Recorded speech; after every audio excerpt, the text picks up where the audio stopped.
Bonjour à vous, je souhaiterais partager avec vous quelques erreurs que j'ai pu rencontrer parmi les personnes qui m'ont contacté, qui sont venues en stage jusqu'à aujourd'hui avec moi, en nourriture pranique, en nourriture conscience, et de vous en faire part, pour une meilleure préparation, en tout cas pour participer à un stage, quelle que soit la durée, pour réaliser une transition la plus confortable possible en vue d'une nourriture conscience, une nourriture lumière. Donc vous savez maintenant qu'on ne passe pas du jour au lendemain de la nourriture solide à la nourriture énergétique, la nourriture lumière, et qu'on va passer le plus souvent par 3 phases qui sont la préparation, la transition et l'intégration. Eh bien, on peut avoir des erreurs, des stratégies d'action inadaptées, inefficaces dans chacune de ces 3 étapes. Par exemple, en première étape, la préparation. Eh bien, un état d'esprit adapté à la perspective de se nourrir de lumière, ce n'est pas de se dire que nous allons arrêter de manger. On n'arrête pas de manger. Les gens disent facilement « je veux arrêter de manger ». Or, il n'est pas question de ça, il est surtout question de changer de nourriture. On peut ne pas manger, on ne peut pas ne pas se nourrir. Donc, pour ouvrir des portes plus que pour prendre le risque d'en fermer, éviter les négations, les frustrations, conscientes ou inconscientes, quant à dire « je veux arrêter de manger ». C'est pas ça du tout. Se nourrir en abondance, en permanence, de l'énergie de la vie, énergie universelle de vie. Vous les praticiens Reiki, vous les énergéticiens, vous savez de quoi il s'agit, puisque c'est cette même énergie qui est partout, en abondance, illimitée, infinie, qui permet tant de se nourrir que de soigner. Et on pourrait dire aussi qui permet aussi de s'éveiller dans une dynamique et une discipline particulière qui est le tantra, donc dans une approche sexuelle, de sexualité orientée spirituellement, de façon consciente. Cette énergie universelle de vie, pour moi, elle a surtout 3 actions possibles. Une fonction nutritive, d'où la nourriture pranique, une fonction thérapeutique possible, d'où toutes ces disciplines que l'on trouve dans le vaste registre des soins énergétiques, que je pratique moi-même et que je propose aussi en termes de formation professionnelle.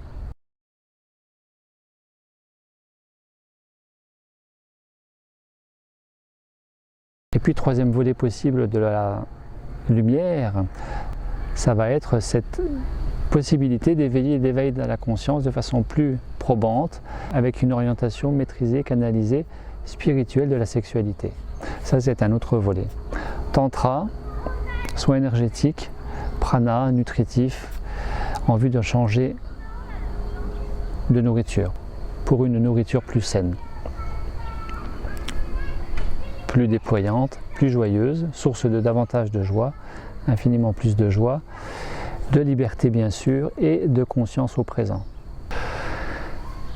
Autre erreur possible en termes de préparation, bien sûr, ne pas prendre suffisamment de temps pour se préparer en amont de cette transition, comme par exemple Alain qui, la veille de son processus en 14 jours qu'il a fait avec moi, était encore quasi la veille, était encore à 2 repas par jour avec des féculents, du vin, de la viande, du pain, à manger quasi normalement, me disait-il.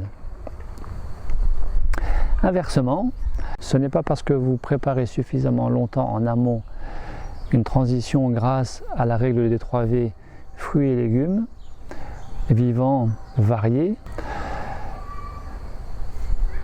que ça va être suffisant. France, par exemple, était depuis 6 mois en jus, fruits et légumes, fait maison, avant d'entamer une transition qu'elle a fait en 21 et même 28 jours.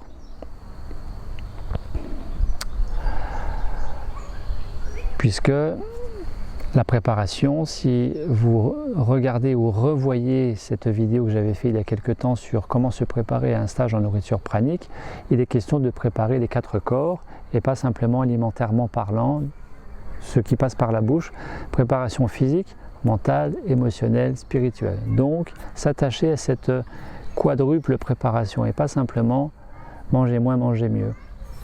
Il y a aussi la nourriture qui doit être la plus adaptée possible au corps mental, au corps émotionnel, au corps spirituel. En termes de transition, l'arrêt alimentaire étant posé, transition vers le réveil, le plein réveil de la mécanique pranique, erreur possible rencontrée, Nathalie qui s'est inscrite à peu près au mois d'avril dernier pour un stage qui était prévu en septembre et qui, par impatience, a précipité les choses et a voulu démarrer plus tôt. Donc, elle n'est pas venue au stage résidentiel de septembre et elle a souhaité faire une transition par Skype à distance, ce que je propose, et elle l'a démarré au mois de mai. Préparation insuffisante, empressement, et donc difficulté en termes de transition.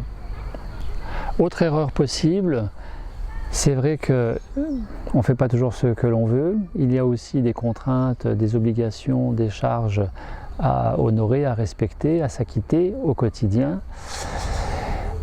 Marie-France, qui a fait 21 jours de transition pranique l'année dernière, l'été dernier, donc à distance, tout en maintenant l'activité professionnelle.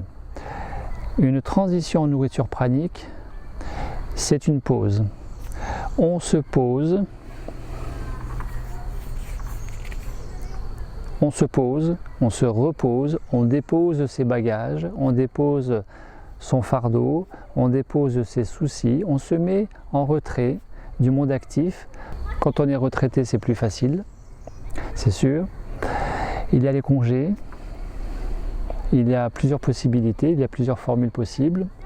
Donc Marie-France, qui a très bien vécu son 21 jours, qui n'a quasi jamais été fatiguée, mais qui pour autant n'a pas basculé pranique parce que l'énergie qu'elle consacrait à l'activité professionnelle, de devoir prendre la voiture, d'aller en plein Paris à son travail, d'être en relation commerciale avec une clientèle parfois irritable, irritée et donc énergétivore, l'a amputée d'autant d'énergie en faveur du réveil pranique. La nourriture pranique, c'est une retraite et puis se retirer du monde pour se donner davantage de moyens, d'opportunités, de privilèges, d'aller rencontrer son propre monde. Ce que nous faisons certainement insuffisamment au quotidien, eh bien nous allons nous y consacrer spécifiquement dans l'idée de ne faire que ça si possible. Alors c'est vrai qu'il y a des gens qui font une transition tout en maintenant une activité professionnelle. Je pense à certaines personnes qui sont même connues dans ce domaine, dans cet univers du prana, mais ce n'est pas la majorité. C'est plus facile, c'est plus confortable, c'est moins violent, c'est plus coucounant pour le corps et la personne, vraiment de se consacrer si possible qu'à ça. Autre erreur possible, je pense à un stagiaire qui disait en plein processus qu'il était pour l'instant en mode jeûne. Quelqu'un qui souhaitait basculer en mode pranique. Eh bien, si vous maintenez l'idée d'arrêter de manger, il y a une frustration. On va parler de se nourrir en abondance et en permanence de l'énergie de vie. Parce que c'est exactement ça. Et de même, si vous parlez en processus, en transition pranique, que vous êtes en mode jeûne, ça sous-entend que vous allez remanger derrière, ça sous-entend que c'est une pause temporaire. Alors oui, vous pouvez remanger derrière, il n'y a pas de souci, mais ce n'est plus cohérent avec ce que vous souhaitez au départ. Et surtout, la cellule, l'organisme, va recevoir un double message contradictoire. D'un côté, souhaiter réveiller l'état pranique, et de l'autre, je suis en mode jeûne, ne va pas ensemble. Autre erreur possible, Rémi qui a fait, parmi d'autres stagiaires, qui m'a sollicité pour un accompagnement en 7 jours. 7 jours n'est pas suffisant pour basculer pranique, parce que non seulement il faut avoir suffisamment détoxifié au niveau du physique, déconditionné au niveau mental et émotionnel, suffisamment fait de place à l'intérieur, au niveau supérieur, inférieur, au niveau tête-corps, suffisamment avoir dans ce sens installé de cohérence avec soi-même pour être dans l'alignement, dans l'équilibre de ces 4 corps. Mais malgré un réveil pranique, il va falloir le conforter. Et le conforter, ça ne peut pas se faire en 21 jours, c'est un minimum de plusieurs mois après. Et c'est pas en 7 jours qu'on peut réveiller et conforter l'état pranique. Alors 7 jours, c'est intéressant, c'est une période intermédiaire, c'est une phase, c'est une durée intermédiaire entre une initiation qui peut durer 3 jours, une immersion de 3 jours qui peut être une découverte, et puis un processus de 14 jours qui permet d'aller beaucoup plus loin, qui permet déjà de voir ce qui se passe en 14 jours sans forcément aller jusqu'à 21. Si les choses sont désagréables, douloureuses, difficiles, on peut arrêter avant. Et puis il y a 21 jours, bien sûr. En tout cas, l'accompagnement est très important, qu'il soit avant une transition en mode résidentiel, eh bien, initier une transition à distance avec moi par Skype ou après un passage résidentiel en immersion au sein d'un groupe de participants, terminer une immersion de 14 jours en mode résidentiel au sein d'un groupe avec une fin de transition jusqu'à 21 jours, c'est-à-dire plus 7 jours à distance par téléphone et Skype avec moi, me paraît plus que judicieux, voire indispensable. La grande difficulté, qui plus est quand on ne fait que 7 jours, c'est d'être juste, d'être trop juste quant au fait d'avoir maîtrisé les outils découverts en stage et de pouvoir les appliquer seul en autonomie.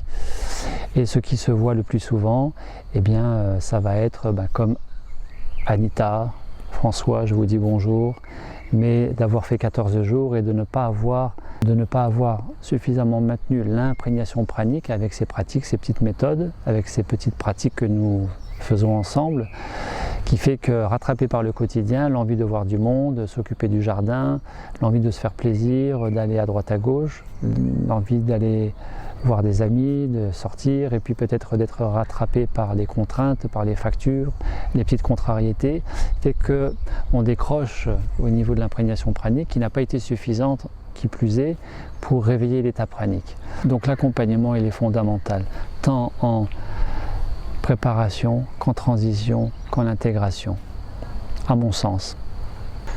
Autre erreur possible rencontrée, je parlerai maintenant de Nadine, coucou Nadine, qui se reconnaîtra. Nadine qui, en pleine transition, 14 jours, habitant au 3e étage, avait peur de se fatiguer, puisque déjà fatiguée par la détoxination, avait peur de se fatiguer et baisser en morale. Le moral était moins bon, et donc de peur de se fatiguer, rester chez elle parce qu'elle ne voulait pas être confrontée aux 3 étages d'escalier à remonter puisqu'il n'y avait pas d'ascenseur. Et donc je lui ai à ce moment-là vraiment conseillé très fortement de se contraindre à sortir au moins une fois par jour, une demi-heure, et d'aller marcher, s'aérer, respirer, petite activité physique de marche tranquille pour, mine de rien, commencer à activer la production d'énergie au niveau des cellules par multiplication des mitochondries, c'est ce qui a été démontré scientifiquement. L'activité physique multiplie, je ne parle pas de sport, le sport c'est encore plus flagrant, mais à minima, l'activité physique multiplie le nombre de mitochondries au niveau des cellules et donc produit davantage d'énergie. Donc c'est une bonne chose que de garder une activité physique en transition. Et bien évidemment, sur la base de l'écoute et du ressenti au niveau du corps, plus qu'au niveau de la tête, ne pas s'épuiser. Mais pour autant, parce que peur de se fatiguer, ne pas rester sur un fauteuil à longueur de journée, puisque là, le risque probable est d'être rattrapé par le mental qui va générer un moral moins bon et générant des peurs, générant des émotions défavorables, et donc de quitter cette dynamique en faveur d'une nourriture consciente, autonome de la nourriture solide. Agnès, mais aussi Rebecca du Québec par exemple, qui m'avait sollicité au 11e jour et qui était en difficulté aussi, puisque par moins 40 degrés l'hiver dernier, 11 jours chez elle, donc c'était déjà exposé au froid malgré un chauffage intérieur, mais exposé à plus de sensibilité au froid, et 11 jours sans manger, sans relais, sans transfert énergétique, sans transfert nourriture. Ça n'a pas forcément été facile pour elle. D'ailleurs, elle a arrêté, je crois, à 18 jours, à J18. Autre cas de figure possible aussi, Jean-Pierre, Patricia, qui tous les deux sont arrivés en stage résidentiel, nourriture pranique, en ayant déjà amorcé une pause alimentaire avant le stage, et conséquente, puisque quand ils sont arrivés, ils étaient chacun à 21 jours de pause alimentaire.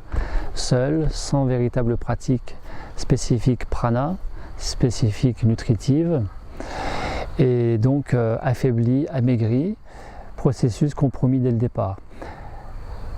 Je vous suggère, si vous souhaitez véritablement commencer votre pause alimentaire avant une guidance en nourriture pranique, de vous accorder maximum 3 jours avant ce stage, avant cette transition, d'amorcer seul, si vous le souhaitez vraiment. Je ne le conseille pas, je ne le suggère pas, mais grand maximum 3 jours. Au-delà, c'est plutôt associé à de la performance, prendre sur soi, violenter le corps, solliciter plus qu'il n'a besoin le corps, et c'est plutôt inutile. Alors bien sûr, il se pose aussi la question de s'hydrater. L'ancienne version, la version Jasmuine, qui date quand même de 1993-1994, et qui maintenant est un petit peu dépassée en ces termes, de ne pas boire les 8 premiers jours est potentiellement dangereux.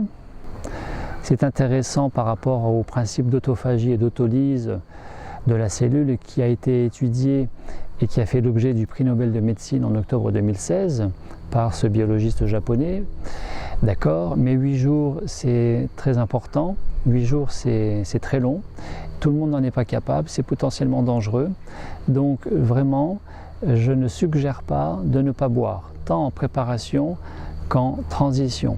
Si après en préparation vous mangez fruits et légumes uniquement, il y a des végétaliens et crudivores, eh bien les fruits et légumes c'est 90% d'eau, donc vous vous hydratez en même temps que vous mangez. Ça c'est un cas particulier, c'est un cas spécifique. Ce qui explique qu'avec les fruits et légumes crus, en général vous n'avez pas soif. Erreur rencontrée aussi, possible, on me demande souvent qu'est-ce que je pense de la formule de la 2e semaine de transition pranique, boire des jus dilués à 1 tiers et 2 tiers en 3e semaine. Très bien parce que ça fait toujours plaisir, très bien parce que ça adoucit le processus, parce que ça allège l'inconfort lié à la détoxination, des conditionnements, etc., etc. Par contre, c'est une fois encore comme se dire que nous sommes en mode jeûne alors que nous sommes en mode transition pranique, c'est amener un message contradictoire à la cellule que d'un côté lui amener de la particule de prana avec tout au plus de l'eau, froide, chaude, eau de source, défluorée, sans fluorure si possible, ou de la tisane, c'est une chose, mais de lui donner des jus, même dilués, c'est déjà de la nourriture. Et donc la cellule risque de ne pas comprendre votre message, votre intention, votre posture. Est-ce que vous mangez? Est-ce que vous mangez solide? Parce que certes, les jus, il y a aussi des molécules, des particules solides. Ou est-ce que vous mangez énergétique? Je disais qu'un processus en nourriture pranique, c'est une transition lors de laquelle il va être question de se retirer du monde extérieur à soi pour rencontrer son monde intérieur et favoriser l'alignement, l'équilibration des 4 corps.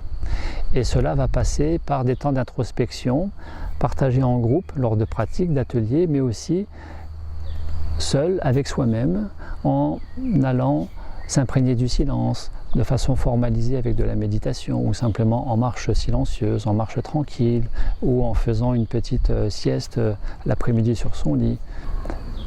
Ou alors de s'allonger sur un gazon comme aujourd'hui ici et de contempler le vaste ciel bleu de manière à expanser la conscience.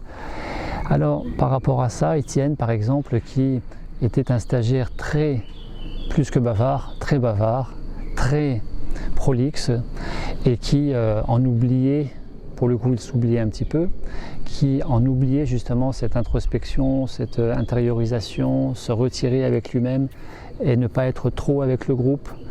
Et pour le coup il était insuffisamment avec lui. Donc un personnage, cet Étienne, un personnage très intéressant, avec une personnalité multifacette. L'erreur rencontrée aussi fréquemment, c'est de ne pas prendre suffisamment de temps avec soi-même pour s'écouter, se ressentir, rencontrer son corps, rencontrer son enfant intérieur, rencontrer sa petite voix. C'est aussi ça, une transition en nourriture pranique. C'est pour ça aussi que je demande systématiquement le premier jour de stage, s'il y a des thérapeutes dans les groupes, et si thérapeute il y a, je leur demande de ne pas s'occuper des autres participants en termes de thérapeute, en termes de soins bien-être, puisque c'est déjà s'oublier en se consacrant à l'autre, et c'est autant de possibilités, d'opportunités à ne pas s'occuper de soi ou à ne pas prendre suffisamment de temps pour soi. En transition pranique, il y a une détoxination en s'occupant de quelqu'un qui est un petit peu fatigué, qui a quelques raideurs, quelques contractures, quelques nausées, ça fait partie aussi des symptômes possibles. Eh bien, c'est prendre le risque aussi de récupérer des énergies basse fréquence. Donc d'un côté, il y a détoxination et de l'autre, vous allez vous retoxiquer, vous retoxiner avec ces énergies et les énergies de l'autre. Donc c'est pas l'idéal. C'est une rencontre avec soi-même dans l'esprit d'accueillir, ce que le corps va remonter, va éliminer, que ce soit agréable ou désagréable, tout en étant dans sa sphère avec soi-même. Bien sûr, en guidance sécurisée de par ma présence et confortée de par la présence du groupe qui est aussi là. Enfin, en dernière phase de processus, l'intégration, après un stage de 14 jours par exemple, eh bien, le retour au quotidien parmi les mangeurs suggère que vous continuiez, que vous terminiez votre processus jusqu'à 21 jours, si tant est que ça se passe pas trop mal et que votre corps vous y invite. Le maître mot, ce n'est ni moi, ni le mental, ni votre mental, mais surtout votre corps qui va vous dire ce qui est bien ou pas quant au fait de continuer ou d'arrêter ce processus. Mais dans cette fin de processus et immersion de retour dans le monde des mangeurs, cela va nécessiter deux choses. De terminer l'imprégnation pranique avec les petites méthodes, les petites pratiques découvertes ensemble en stage, que vous soyez seul à le faire ou que vous me sollicitiez en guidance via Skype et téléphone, c'est toujours une option possible.